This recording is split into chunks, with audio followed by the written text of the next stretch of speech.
ওয়ারেসুল করিম সাহেব,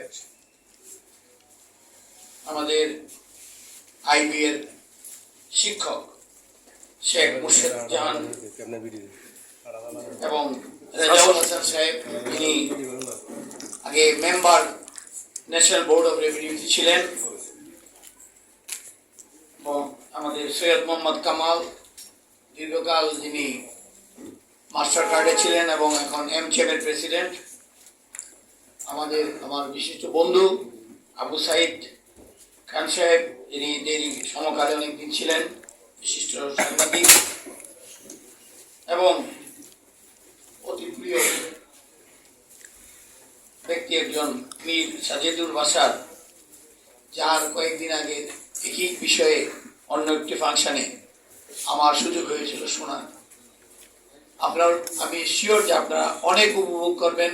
আজকে যারা বক্তা আছেন তারা দেশের সর্বশ্রেষ্ঠ বক্তাদের এবং জ্ঞানী ব্যক্তিদের একজন। আপনারা জানেন এমবি অ্যাসোসিয়েশন অফ বাংলাদেশ, একটু আগে আমাদের সেক্রেটারি জেনারেল সাহেব বলে গেলেন যে এই অ্যাসোসিয়েশনটি বেগম খালেদা জিয়ার অত্যন্ত আশীর্বাদ পুষ্ট একটি অ্যাসোসিয়েশন।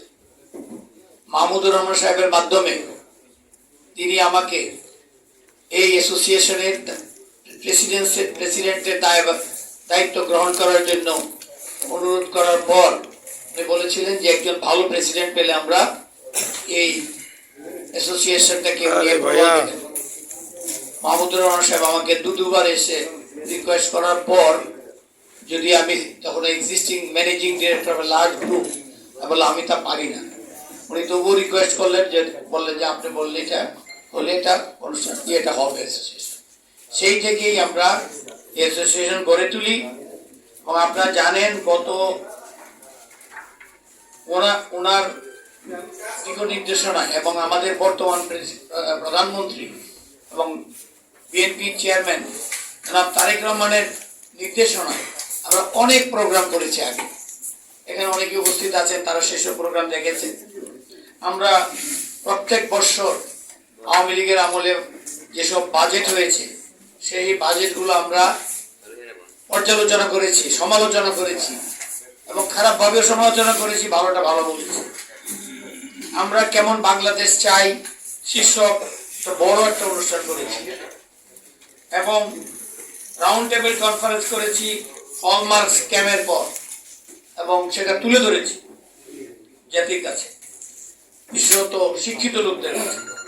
আমরা থট অফ তারেক রহমান সাহেবের থট অফ তারেক রহমান নামে প্রোগ্রাম করেছি, যাতে ফিউচার অফ বাংলাদেশ এবং ডেভেলপমেন্ট একটা হোটেল কুরবানিতে করেছি।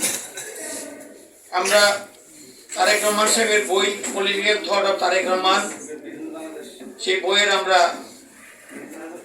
উন্মোচন করেছি, মূলক উন্মোচন করেছি এবং অনেক সেমিনার এবং সেম্পোজিয়া করেছি এবং গভর্নমেন্টের ফেইলিউরগুলোকে ক্রিটিসাইজ করেছি। এর জন্য